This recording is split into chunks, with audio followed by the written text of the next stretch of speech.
Assalamualaikum warahmatullahi wabarakatuh. Kami dari kelompok 2 izin memperkenalkan diri.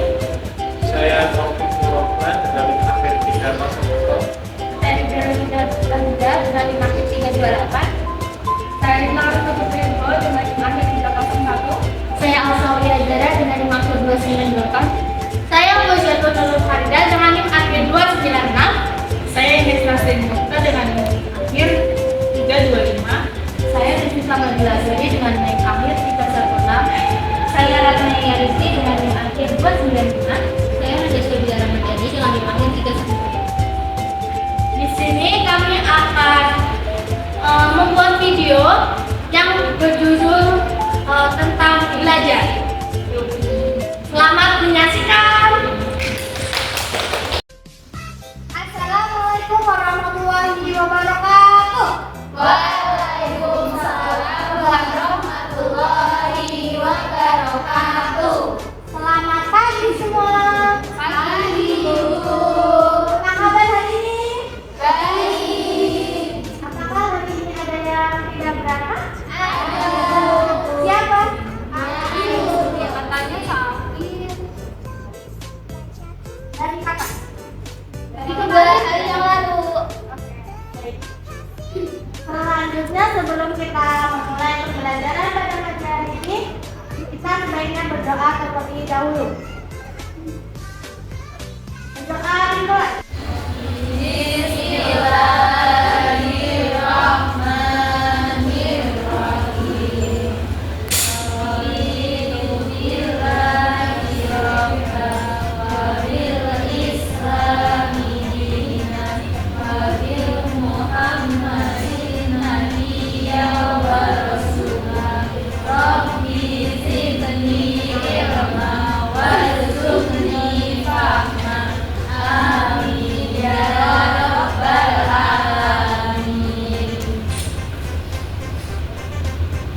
Baiklah, selanjutnya kalian bisa menyanyikan lagu Gundul Gundul Pacul ya.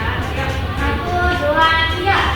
Gundul Gundul Pacul gembelengan, nyundi nyundi waktu gembelengan, wakul rempang sekade jadi salahkan, wakul rempang sekade jadi salahkan.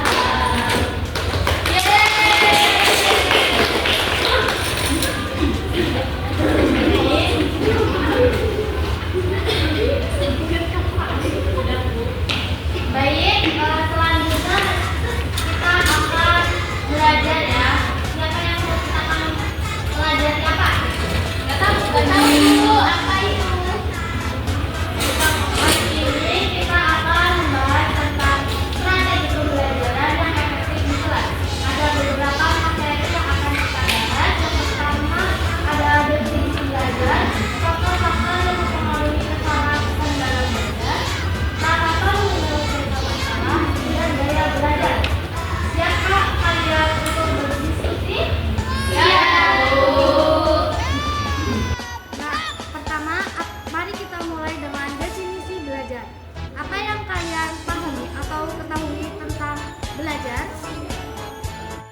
Ibu, menurut saya belajar adalah proses memperoleh pengetahuan atau keterampilan baru. Betul sekali, Rifda. Ada yang ingin menambahkan lagi? Saya Ibu, menurut saya belajar juga mencakup pemahaman dan penerapan tentang apa yang telah dipelajari. Bagus, Ines. Jadi, belajar bukan hanya sekedar menghafal, tetapi juga memahami dan mampu menerapkan dalam kehidupan sehari-hari. Jadi, belajar adalah proses perubahan yang relatif, permanen pada perilaku atau pemahaman sebagai hasil dari pengalaman.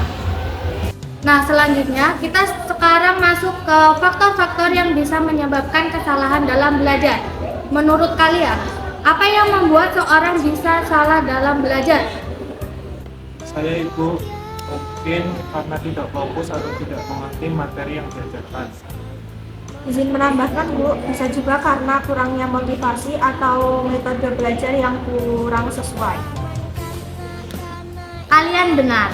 Ada beberapa faktor yang menyebabkan kesalahan dalam belajar. Yang pertama ada kurangnya pemahaman terhadap materi. Yang kedua ada cara belajar yang tidak efektif. Yang ketiga ada kurangnya motivasi. Selain itu kondisi fisik dan mental juga berpengaruh. Kalau kita tidak sehat atau stres, tentu akan lebih sulit untuk belajar dengan baik. Ada yang pernah mengalami hal seperti ini? Ibu, saya pernah merasa stres, jadinya malah susah fokus belajar. Itu adalah hal yang wajar. Penting untuk menjaga kesehatan fisik dan mental agar kita bisa belajar secara maksimal. Nah, selanjutnya kita akan membahas tahapan dalam menyelesaikan masalah. Misalnya, ketika kalian mengalami kesulitan dalam belajar, apa yang bisa kalian lakukan?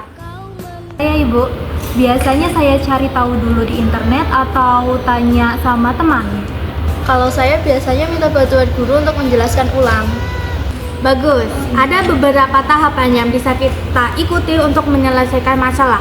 Yang pertama ada identifikasi masalah. Yang kedua ada cari solusi atau alternatif. Yang ketiga ada coba terapkan solusi. Yang menurut kalian paling cocok. Dari terakhir, evaluasi apakah solusi tersebut berhasil atau tidak. Tahapan ini bisa membantu kalian menghadapi berbagai masalah, termasuk dalam belajar. Jadi kita harus paham dulu ya masalahnya sebelum mencari solusinya.